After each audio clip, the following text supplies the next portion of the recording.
step into shadows where time first settled in the Andes. This is case file number 1. The wind across the Supe Valley carries with it the dust of 4,000 years, settling gently upon ruins that speak in a language older than written history. Here at Caral-Supe, the surface tells a story of civilization's first breath. Stone temples woven from cotton and gold, where scholars have confirmed trade routes stretching to distant lands long before pyramids were cast or cities rose on Mesopotamia's banks. But beneath this radiant facade lies a silence so profound it feels almost heavy in the air. It is not merely an absence of noise, it is a physical weight pressing against the ears and spirits of those who stand at the threshold. Archaeologists pause before a sealed subterranean entrance, their boots sinking slightly into earth that has remained undisturbed since the collapse of this great urban center around 1800 BCE. The door they face is not built from wood or metal, but perhaps from layers of silt and time itself, concealing chambers whose purpose remains strictly speculative to modern minds. No inscription marks the way inward, no mechanism suggests how a society that constructed massive stone platforms without iron tools might have entered this deep place with such reverence. Some researchers speculate it served as a ritual underworld for ancestor worship or a secure repository for sacred objects deemed too dangerous to disturb in times of chaos.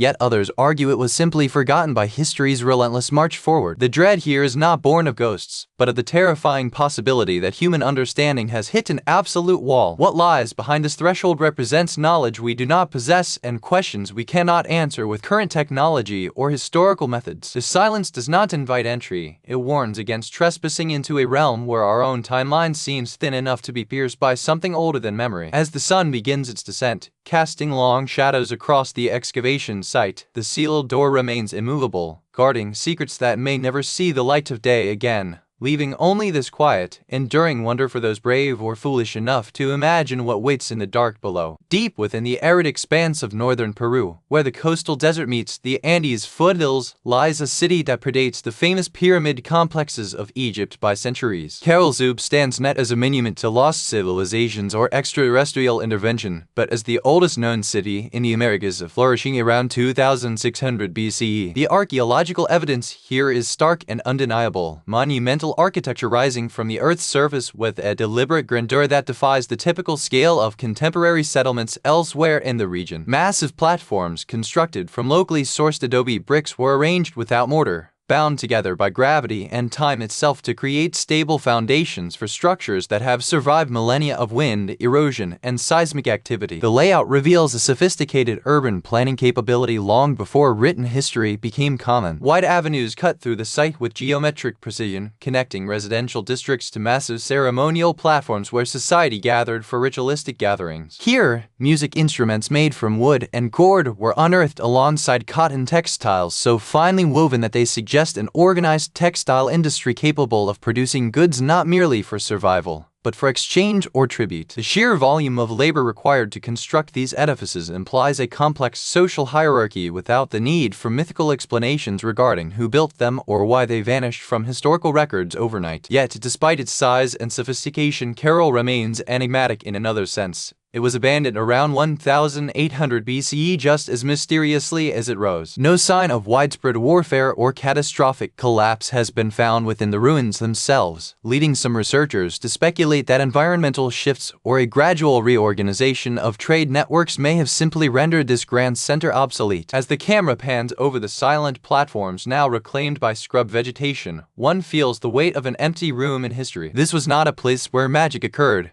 but rather a bustling hub of early civilization that quietly ceased to be, leaving behind only stone and adobe as mute witnesses to its existence before being forgotten until modern archaeology pulled it back into our collective consciousness. Before you stands Caral-Supe, a city that defies the timelines of conventional history, rising from the Peruvian coast without a single trace of iron or bronze in its construction arsenal. Here, amidst the sweeping dunes of northern Peru, engineers achieved monumental scale using only what nature provided and hands could shape. There were no metal chisels to carve stone, nor steel beams to span vast distances. Instead, the city was built entirely through an intricate dance of local materials that modern observers often find impossible to reconcile with such grandeur. The stones themselves tell a story of patient manipulation rather than forceful demolition. Quarry masters likely used wedges made from wood and leather straps, utilizing water pressure to fracture rock in ways we barely understand today. These massive blocks were dragged across the desert floor using cotton ropes spun from local fibers, their tensile strength sufficient to move tons of limestone without causing structural failure during transport. What makes this engineering truly unsettling is the complete absence of old-world influence. In a world where metallurgy was spreading rapidly elsewhere, Caral remained an island of isolationist innovation. Some researchers speculate that the discovery of tembaga, a native alloy of gold and copper found in regional contexts, suggests early experimentation with metalworking for ornamentation or specific tools. Yet this civilization never advanced to the point of forging iron weapons or heavy construction implements. The sophistication lies not in technology stolen from neighbors, but in a profound mastery of existing resources that bypassed centuries of supposed developmental lag. When we walk through these courtyards today, looking at walls rising without mortar joints visible to the naked eye, an unspoken question lingers. How did they achieve such precision with tools so basic? The silence here is not merely empty. It feels like a locked door waiting for someone to explain just what was left behind when this isolated genius faded from the record. Beneath the majestic platform of Caral-Supe, where visitors now walk freely across a sun-drenched plaza, lies a secret that was deliberately buried within days of completion. Excavations have revealed sealed underground chambers directly beneath the central civic space, structures that were not abandoned but rather intentionally filled and locked away before the city even began to flourish above ground. These rooms are not mere construction foundations. They are voids created with purpose, their interiors packed tightly with layers of rubble, discarded stone tools, and heavy debris that would make entry impossible for anyone other than those who placed them there originally. The sheer volume of material used suggests a decision made at the highest level to ensure these spaces remain inaccessible forever. What was intended by this radical act of architectural erasure remains one of South America's most persistent archaeological enigmas. Some researchers speculate that these chambers served as secure storage for sacred objects or vital food reserves, but the logic is flawed.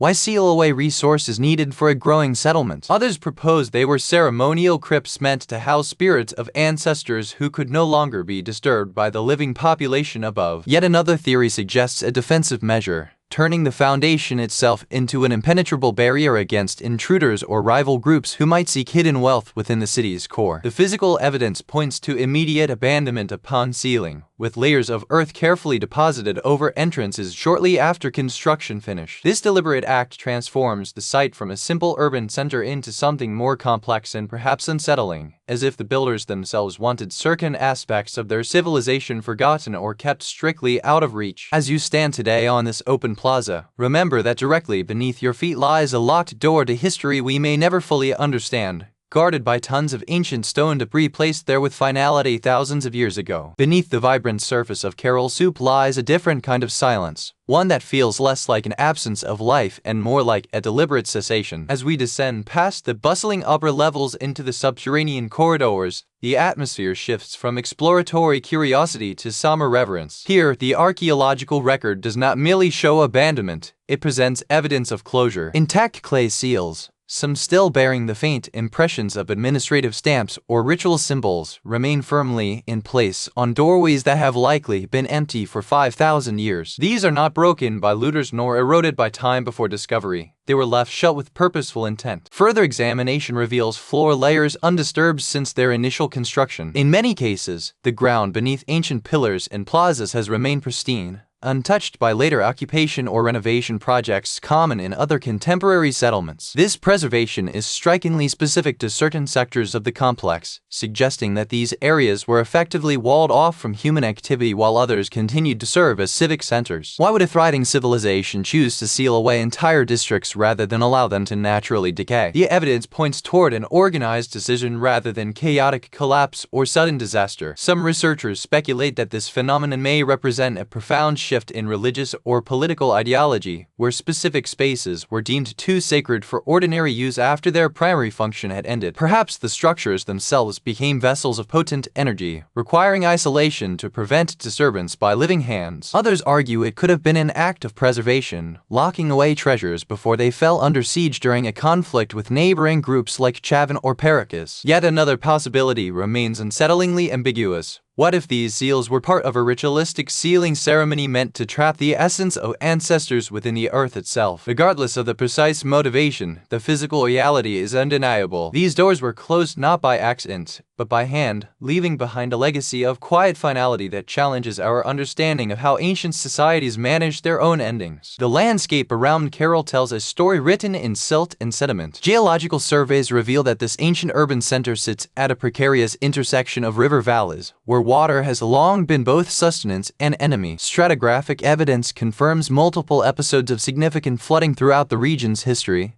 forces powerful enough to reshape terrain and erode foundations over millennia. Natural hydrology undeniably played its part in the gradual decline of this civilization. Rising waters would have threatened agriculture, compromised structural integrity, and eventually forced abandonment as the environment became too volatile for sustained settlement. Yet, when archaeologists examine specific sectors within the site, a different narrative emerges from the layers of dirt. Certain ceremonial chambers were sealed with extraordinary precision long before they could be considered structurally unsound by natural erosion alone. The walls in these particular areas stand intact behind barriers that appear deliberately constructed to halt intrusion or contain something unseen. Some researchers speculate that this was not merely an act of preservation against time, but a frantic response to immediate environmental threat. If the data regarding sediment accumulation rates is accurate, specific sealing operations occurred within decades of major flood events, suggesting humanity here understood the pattern before it became fatal enough to abandon permanently. Why build a wall exactly where the water would rise next? Was this an attempt to protect sacred objects, or perhaps to contain spiritual forces believed to dwell in the waters themselves? The method of closure implies intent rather than neglect, transforming what could be simple decay into a ritualistic act of defiance against nature's fury. This distinction changes our understanding of Caral's end.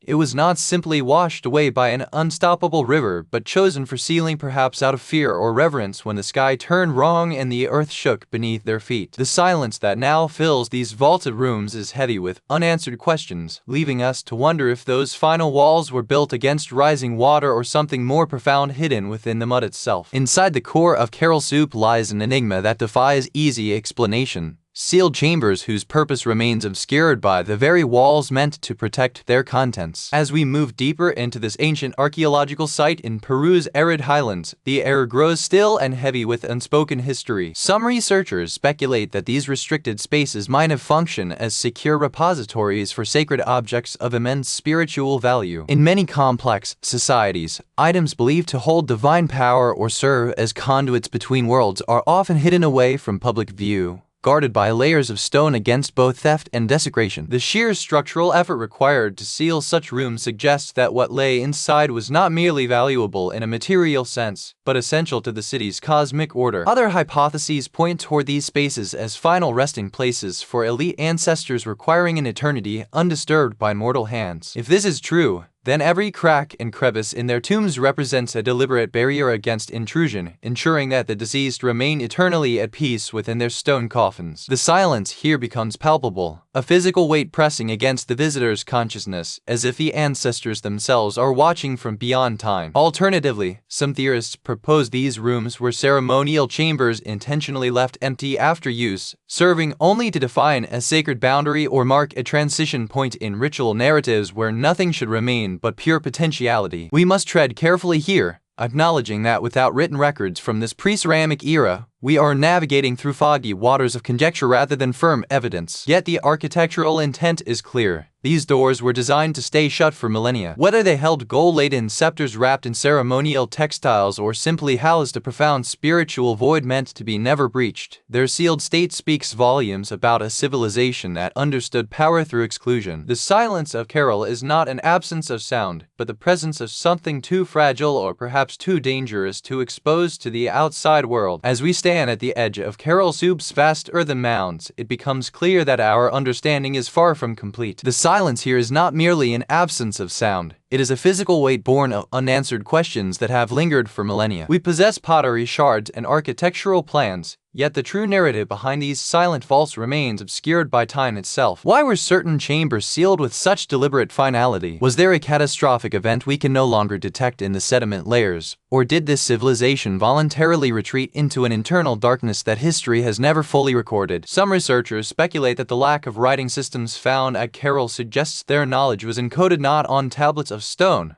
but perhaps within oral traditions now lost to us entirely. Others propose that the very purpose of these vaults challenges our current definitions of storage or burial sites, hinting at a complex ritualistic life we have yet to decode. To fill this void with sensationalist theories is dangerous. It invites myths about alien visitors and lost races into spaces where only evidence should reside. We must resist the urge to rewrite history based on desire rather than data. Mystery of Caral does not diminish because we do not know every detail. In fact, admitting what we cannot explain preserves the sanctity of our inquiry. It forces us to acknowledge that archaeology is a process of incremental discovery, where new tools and fresh perspectives will eventually peel back another layer of this ancient enigma. Until then, the vaults remain closed doors facing an interior we can only imagine through careful deduction rather than fiction. Respect for the silence they maintain is not passive acceptance, but an active commitment to truthfulness in our exploration. Let us walk forward with humility, ensuring that every new theory rests firmly upon the bedrock of physical proof rather than speculation dressed as fact. The story of Caral continues, and its next chapter will be written only when future generations stand where we are now, armed with better questions and a disciplined approach to listening what the Earth has quietly kept hidden for over 5,000 years. Now, the part historians won't confirm. Imagine if those sealed chambers beneath Caral were not storage for sacred vessels or ritual artifacts at all, but rather a desperate act of preservation against something else entirely. Some fringe researchers point to faint, anomalous thermal readings from deep within the Earth near the site, a localized heat signature that defies standard geothermal models. What if the ancient builders knew their city was sitting atop a volatile geological fault line primed for sudden collapse? Perhaps they didn't seal these rooms because of spiritual taboos or forgotten gods, but simply to quarantine unstable soil before it swallowed everything above ground. Alternatively, consider this bolder speculation. What if Caral served as an early warning station against seismic events so catastrophic that fleeing was impossible without a pre-constructed shelter? The sealed nature might have been less about hiding secrets and more about creating a pressure-equalized safe haven for the elite or priestly class during inevitable tremors. This would reframe our entire understanding of their architectural genius, moving it from purely aesthetic or ceremonial to strictly utilitarian survival mechanics. The stones remain closed today, guarding whatever history lies within, and whether they hid wealth, secrets, or simply waited out a disaster that never came in the way we expected is entirely up to your interpretation of the silence. We open Caral's sealed chambers in case file number 1, but some mysteries don't stay buried in sand. Case file number 2 pulls a corroded bronze machine from a shipwreck floor. Gears so advanced, historians still argue whether the ancient world was ready to build it at all.